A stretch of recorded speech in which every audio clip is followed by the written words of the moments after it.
অঁ এইটো আমাৰ ভাত বনোৱা চৌকা। যাম পকতীয়া কৰে দেই আপুনি। এইটো ভাত বনোৱা চৌকা। আমি আজিৰ পৰা এইটোতে ভাত বনাই খাম চুমনিত।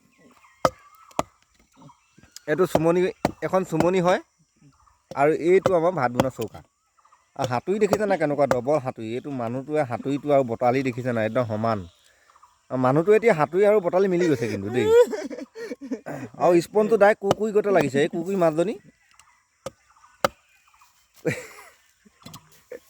এই দা জুইত পৰিলে দাখন পুৰি পেলাব দেখা দেই। ৰাম ৰাম কালি পৰহি পৰা খানি এইটো এতিয়া কোনে কৈছে ৰাতিপুৱাৰ পৰা কাটিছো ৰাম আকৌ। ৰাম ৰাতিপুৱাৰ পৰা কাটিছো দেই এনে আছে। তই দাহৰ নালটো ফালি নেপেলাবি দেই।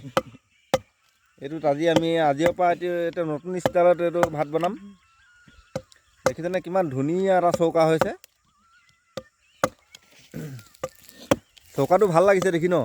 এইটো হ'ল অজগৰ সাপ আকৌ দেই। কাঠ বুলি নাভাবিব এইটো অজগৰ সাপ। আমি আগতে সাধু কথা লিখা শুনিছিলোঁ এবাৰ। এতিয়া এইটো সঁচা আছে। খানা খাবলৈ গৈ পিনি হেৰি কি বুলি কয় মানে অজগৰ সাপৰ পিঠিত খুটি মৰা। এই তেনেকুৱা লিখীয়া কাম কৰি আছোঁ এতিয়া বৰ্তমান। এই এতিয়া ধৰা এডাল কাঠত কমচে কম 15-20 ফুট এডাল পৰি আছে।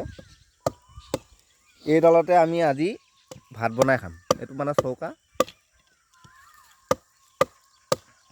চৰাই চাওক চৰাই ভিডিঅ' বনাব চৰাই পাৰে। নহয় আজি চৰাই চে মতলবেই নাই। আজি অকল ভিডিঅ' কৰিম।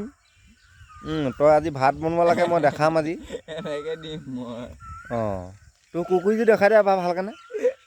কুকুৰীটো দেখাই দিওঁ। নালাগে দেখাব। কুকুৰটো দেখাই দে। কুকুৰটো অকণমান আমাৰ বন্ধুসকলক দেখাই দিওঁ। দেখাই দে কুকুৰটো চাওঁ। ৰাম ৰাম কুকুৰটো চাওঁ। ৰাম পাগল কৰি দিব দেই আপুনি সঁচাকে দেই। ৰাম।